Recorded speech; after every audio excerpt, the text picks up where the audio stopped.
Hello student, welcome back to our YouTube channel Waqt academy. और NEET 2021 का exam हो चुका है और एग्ज़ाम से पहले भी लीक की खबर आई थी कि एग्ज़ाम जो है वो लीक हो चुका है या फिर एग्ज़ाम काफ़ी सारे सॉल्वर, कुछ इस तरीके की न्यूज़ आई थी कि सॉल्वर वगैरह गैंग जो है वो पकड़ा गया है।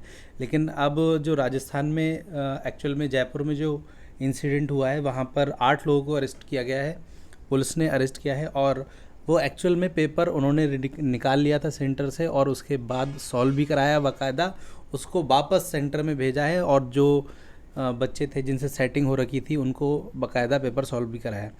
तो अब ये देखना है कि जैसा कि ये काम हमेशा से होता आ रहा है, चाहे आप किसी भी साल की बात कर लें, हर साल ये काम होता आ रहा है और गवर्नमेंट सिर्फ इस चीज़ को टालती रहती है, इस पर लीपापोती करती रहती है। जैसे कि अभी कुछ दिनों पहले नीट पेपर से पहले भी कई सारी ऐसी चीज़ें सामने आई थी, लेकिन एनटीए ने उस चीज़ को बस रफा दफा कर दिया कि ऐसा कुछ नहीं होने वाला है, ऐसा कुछ नहीं हुआ है। और जबकि देखा ये गया कि जो एग्ज़ाम में ये चीज़ हुई है और इसके प्रॉपर एविडेंस भी हैं। और यही रीज़न है कि लीक हुआ है, तभी तो कुछ ये बात हुई कि 8 लोगों को अरेस्ट किया गया है जयपुर में। ये इंसिडेंट जयपुर की है और इस पर आज जो प्रिंस सर हैं और अमित गुप्ता सर, उन्होंने बाकायदा इस चीज़ को उठाया है और डिमांड कर रहे हैं कि सीबीएसई या एनटीए का जो भी एग्ज़ाम है नीट का, इसकी सीबीआई जांच होना चाहिए। और जैसा कि आप यहाँ पर देख पा रहे हैं खबर, ये इंडिया टुडे की खबर है जो कि अभी 9 बजे की है लगभग, आज की 13 सितंबर की। तो प्रॉपर यहाँ पर देख रहे हैं कि र्यूमर्स जो थे वो वाकई में सच निकले हैं और 8 लोगों को यहाँ पर जयपुर से उठाया गया है। और पेपर 2 बजे स्टार्ट हुआ और 2:30 बजे पेपर लीक हो चुका था व्हाट्सएप पर, और उस पेपर को सॉल्व कराया गया।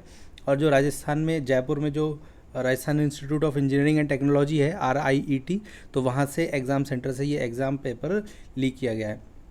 और जो कैंडिडेट था धनेश्वरी यादव, उसको जेल भेजा गया और साथ में और लोगों को रिमांड पे लिया गया, जो कि कोचिंग डायरेक्टर थे कोई नवरत्न स्वामी, वहाँ पर कोई कोचिंग थी और वो उसका पूरा मास्टरमाइंड उन्हें बताया जा रहा है। लेकिन असल में मास्टरमाइंड वो नहीं है, मास्टरमाइंड कोई और भी होगा जो उनके ऊपर होगा, जो उनको सपोर्ट कर रहा होगा।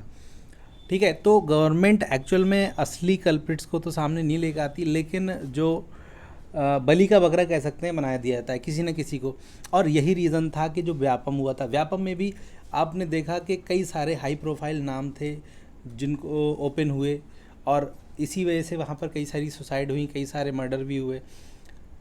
तो मुझे लगता है कि ये व्यापम से कहीं ज़्यादा बड़ा स्कैम है और हर साल बच्चों के जो भी मेरिटोरियस स्टूडेंट हैं उनकी सीट्स को गायब कर दिया जाता है। और आपके सामने रिजल्ट रहता है कि बच्चा इतनी मेहनत करता है, उसके बावजूद भी वो सेलेक्ट नहीं हो पाता। कोई 5 नंबर से जा रहा है, कोई 1 नंबर से चूक रहा है, कोई।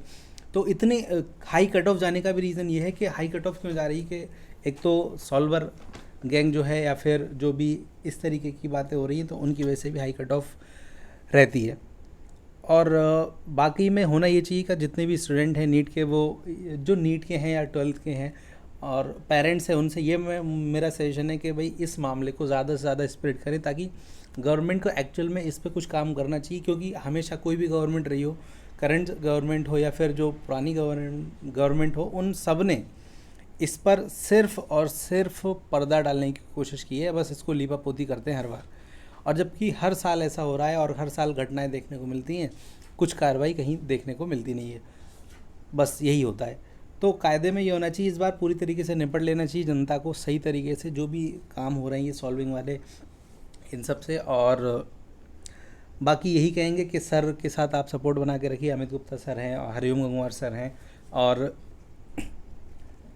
जो भी टीचर इस मैटर को लेकर के आ रहे हैं सामने, प्रिंस सर हैं, तो इन सब के साथ आपका सपोर्ट होना चाहिए ताकि ये आपके लिए और ज़्यादा बेहतर काम कर सके। एक तो समस्या ये है कि कंपटीशन की तैयारी करी जाए या फिर इन सब चीज़ों से निपटा जाए। तो बाकी देखते हैं क्या क्या अपडेट मिलती हैं, और अपडेट जैसा मिलेंगी जो होगा उसके हिसाब से चलेंगे। और इसमें किसी मेरिटोरियस स्टूडेंट का भी घाटा नहीं है, उसको और ज़्यादा फ़ायदा होगा क्योंकि रैंक अच्छी होगी और रैंक अच्छी होने से उसका कॉलेज भी और अच्छा इम्प्रूव हो जाएगा। तो यहाँ पर कई सारी चीज़ें देखने को मिल रही कि अगर ये सॉल्वर या फिर जो भी किस तरीके की घटनाएं हो रही हैं नहीं रुकी, तो इससे और दिक्कत हो जाएगी, जो हमारा एक्चुअल टैलेंट है वो सामने नहीं आ पाएगा। और अगर वाकई गवर्नमेंट हितैषी है छात्रों की, तो उन्हें ये काम करना चाहिए कि अच्छे से अच्छे तरीके से इसकी जांच करवानी चाहिए। सीबीआई की ज़रूरत पड़े, सीबीआई को लें, इंटरपोल की ज़रूरत पड़े तो उसको भी लेके आए सामने। तो जिस तरीके से भी बात बने उसमें ये काम करना चाहिए। बाकी अपडेट के लिए बने रहिए और मिलते हैं। Thank you.